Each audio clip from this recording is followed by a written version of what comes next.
जदि आपण धोखा पाइछंती किंबा केही आपणक सह छल करिछंती तेबे एही भिडियोटी को संपूर्ण देखंतु। श्रीमद् भगवत गीता रे भगवान श्री कृष्ण को द्वारा आपण मानक पई किछि उपदेश रहिछि। ते भल लागि तेबे जय श्री कृष्ण कमेंट लिखंतु।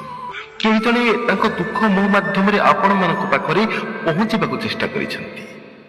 से कहिछंती भाई मु प्राय 7 वर्ष हेबो गोटे पुओ को भल पाउछि, हेले भाई से पुओ मो पूर्वरु आउ 2टा झियो को मध्य भल पाउथिला आउ एबे भी भल पाउछि।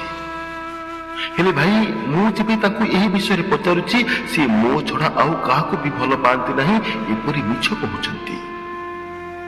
ते भौणी आपण प्रथमे एहा जानिको चेष्टा करंतु कि से पुओ सतरे आपण को धोखा देउछि ना एहा आपणकर केवल संदेह मात्र। बेले बेले मनुष्य अधिक भावी निए, सेथिपई मध्य मनुष्यर मन विचलित होई सामना लोकंकु संदेह करबा आरंभ करि दिए।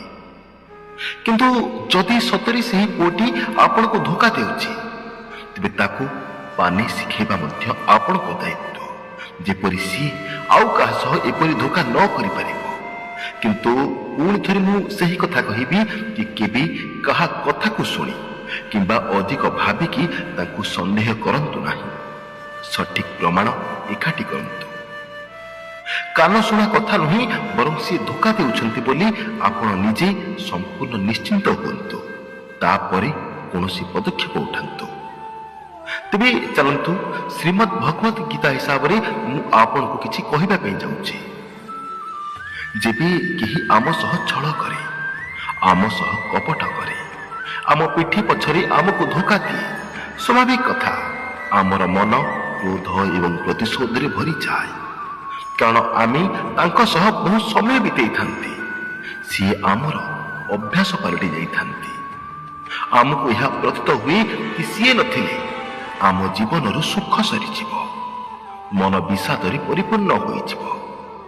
आमे तांकु संपूर्ण निजर भावी नहीं थाए, एते निजर कि आमर जन्मदाता पिता एवं माता को मध्य तांको तुलना रे मूल्यहीन भावी नहीं थाए। एवं एते सब करिबा परे जेबे केही धोखा देई थाए वास्तव रे बहुत जंत्रणा होई थाए। कुहंती शारीरिक आघात भी दिने सुखी जाए, किंतु हृदय रे लागिथिबा आघात केबे भी लिभेनी। आमे पास एही चिंता रे दुखी होई जाए कि आम पाखरे कौन अभाव रही गला एवं यही चिंता आमको तिल तिल करी कंदे थाए।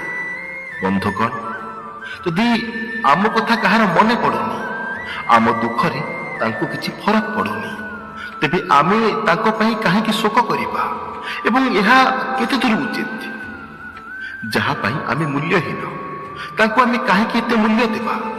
तांको भूली जिबारे ही आमर मंगल। यह मो पई कहिबा सहज, परंतु आपणक पई करिबाटा कष्ट। चलंतु मु सहज कर देउछि। जीवन प्रत्येकटी मुहूर्त रे शिक्षा देइथाय। एबे एही धोखा मध्य आमको उन्नति करिबा पई प्रेरित करूछि। बस आमे सेही दिग को देखिबा को चाहुनी।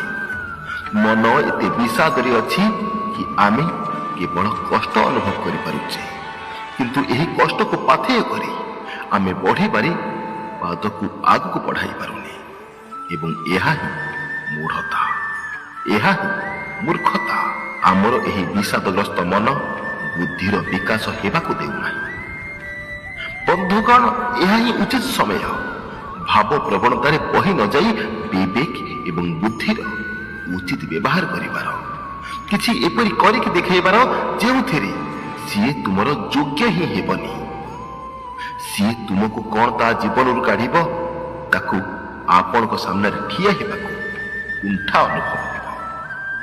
निजको एते योग्य कर दियंतु कि सी आपण कर योग्य ही हेइकि रहिबनी। सारा जीवन आपण को हरेबार ज्ञान रे रहिबो। किछि एपरि करिकि निजको समृद्ध कर दियंतु कि सी भविष्यत रे पश्चाताप करिबो। जे अभाव पई सी आपण को ठारू तुई जाउची ताठारू भी अधिक आपण निजको योग्य बोली प्रमाण करंतु। केवल तांको पई नही जे आपण को धोखा देछि, पर निज पई, निजर सम्मान पई, निजर आत्मस्वाभिमान पई, निज परिवार ମାନ ବଢାଇବା ପାଇଁ। ଆପଣ ଉନ୍ନତି କରିବା ହିଁ ତାଙ୍କ ପାଇଁ ଏକ ବଡ଼ ଦଣ୍ଡ ହେବ। ସେ ଦେଇଥିବା ଧୋକା ପାଇଁ ପାନେ ପାଇବ, ବାସ୍ ମୁହଁ ଖୋଲି କାହାକୁ କହିପାରିବ ନାହିଁ। ମନେ ମନେ ଆଜିର ଦିନ ପାଇଁ ସେ ଜଳି ଉଠି। ସେ ଦିନେ ଆପଣଙ୍କ ହୃଦୟ ସହ ଖେଳିଥିଲା। ଏବେ ସେ ପ୍ରତ୍ୟେକ ଥର ଯେତେ ଥର ଆପଣଙ୍କ କଥା ତାର ମନେ ପଡିବ, ତାର ମନ ଆତ୍ମଗ୍ଲାନିରେ ଜଳି ଉଠିବ।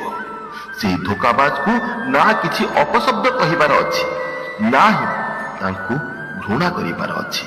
ବାସ୍ ନିଜକୁ ଏବେଠାରୁ ଧ୍ୟାନ ଦେଇ ନିଜର ଉନ୍ନତି ପାଇଁ କର୍ମ କରିବାର ଅଛି।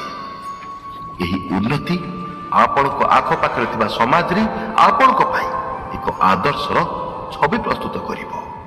ଆପଣ ଅନ୍ୟମାନଙ୍କ ପାଇଁ ପ୍ରେରଣା ସାଜିପାରିବେ। ଶ୍ରୀମଦ୍ ଭଗବତ ଗୀତାର 2ୟ ଅଧ୍ୟାୟ 52ତମ ଶ୍ଲୋକରେ ଭଗବାନ ଶ୍ରୀକୃଷ୍ଣ କୁହନ୍ତି, ୟଦା ତେ ମୋହୋ କଲିଲଂ ବୁଦ୍ଧିର୍ବ୍ୟତିତରିଷ୍ୟତି ତଦା ଗନ୍ତାସି ନିର୍ବେଦଂ ଶ୍ରୋତବ୍ୟସ୍ୟ ଶ୍ରୁତସ୍ୟ ଚ।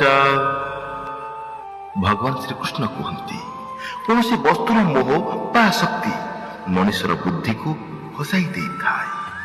ସେହି ବସ୍ତୁ ଧନ, ଐଶ୍ୱର୍ଯ୍ୟ ବା କୌଣସି ସମ୍ପର୍କର ମୋହ ହୋଇପାରେ।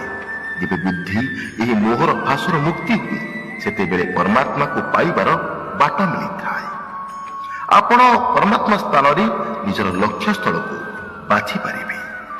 ସରଳ ଅର୍ଥରେ ଆମେ ଯେବେ କୌଣସି ମଣିଷକୁ ଅତି ନିଜର ଭାବି ନିଏ ବା ଅତ୍ୟଧିକ ପ୍ରେମ କରିଥାଏ, ମାନେ ତାଙ୍କ ସହ ଆମର ମୋହ ବଢି ଯାଇଥାଏ, ସେତେବେଳେ ତାଙ୍କୁ ଛାଡ଼ିବା ଆମ ପାଇଁ କଷ୍ଟ ହୋଇପଡେ। ଆଉ ଯଦି ସେହି ମଣିଷ ଆମକୁ ଧୋକା ଦେଇଥାଏ, ଆମେ ଦୁଃଖରେ ଭାଙ୍ଗି ପଡିଥାଏ। ଅର୍ଥାତ୍ ଆମର ନିଜର ବୁଦ୍ଧି ଏବଂ ବିବେକକୁ ଆମେ ଠିକ୍ ସେ ବ୍ୟବହାର କରିପାରେ ନାହିଁ। କେବଳ ତାହା ହିଁ କରେ ଯାହା ସେହି ମୁହୂର୍ତ୍ତରେ ଆମର ମନ ଆମକୁ କହିଥାଏ। ବାସ୍ତବରେ ଆମେ ନିଜକୁ ହରେଇବା ଆରମ୍ଭ କରିଦେଇଥାଏ। କିନ୍ତୁ ଯଦି ଆମେ ମୋହ ଏବଂ କ୍ରୋଧ ଭଳି ଆସକ୍ତି ଠାରୁ ବଞ୍ଚି ରହି ବୁଦ୍ଧିର ସଠିକ୍ ଉପଯୋଗ କରିବା, ତେବେ ଆମେ ନିଜ ଲକ୍ଷ୍ୟ ସ୍ଥଳରେ ନିଶ୍ଚୟ ପହଞ୍ଚି ପାରିବା। ଆମ ମନକୁ ଲାଗେ କି ସେହି ମଣିଷ ବିନା ଆମେ ବଞ୍ଚି ପାରିବା ନାହିଁ। କିନ୍ତୁ ଯଦି ସେହି ମୁହୂର୍ତ୍ତରେ ଆମେ ବୁଦ୍ଧିର ସଠିକ୍ ବିନିଯୋଗ କରିବା, ତେବେ ଆମ ପାଇଁ ପ୍ରକୃତରେ ଜରୁରୀ କ'ଣ ଆମେ ତାହା ଜାଣିପାରିବା। ଯଦି ଆମେ କେବଳ ଜରୁରୀ କାର୍ଯ୍ୟ କରିଚାଲିବା, ତେବେ ଆମକୁ ସଫଳ ହେବାରୁ କେହି ରୋକିପାରିବେ ନାହିଁ ଏବଂ ଆମର ସଫଳତା ହିଁ ପ୍ରକୃତ ପ୍ରତିଶୋଧ ହେବ ତାଙ୍କ ପାଇଁ ଯିଏ ଆମକୁ କେବେ ଧୋକା ଦେଇଥିଲେ। ତେବେ ଚାଲନ୍ତୁ ବନ୍ଧୁ, ଏବେଠାରୁ ସବୁ ବେକାର ଜିନିଷକୁ ଛାଡ଼ି ଦେଇ କେବଳ ତାହା କରିବା ଯାହା ଆମ ପାଇଁ ପ୍ରକୃତରେ ଜରୁରୀ, ଯାହା ଆମକୁ ଆମ ଲକ୍ଷ୍ୟ ସ୍ଥଳରେ ପହଞ୍ଚାଇ ପାରିବ, ଆମକୁ ସ୍ୱତନ୍ତ୍ର ପରିଚୟ ଦେଇପାରିବ। ଚାଲନ୍ତୁ ତାକୁ ପ୍ରମାଣ କରି ଦେଖାଇଦେବା କି ଆମେ ତାଙ୍କଠାରୁ କେତେ ଯୋଗ୍ୟ।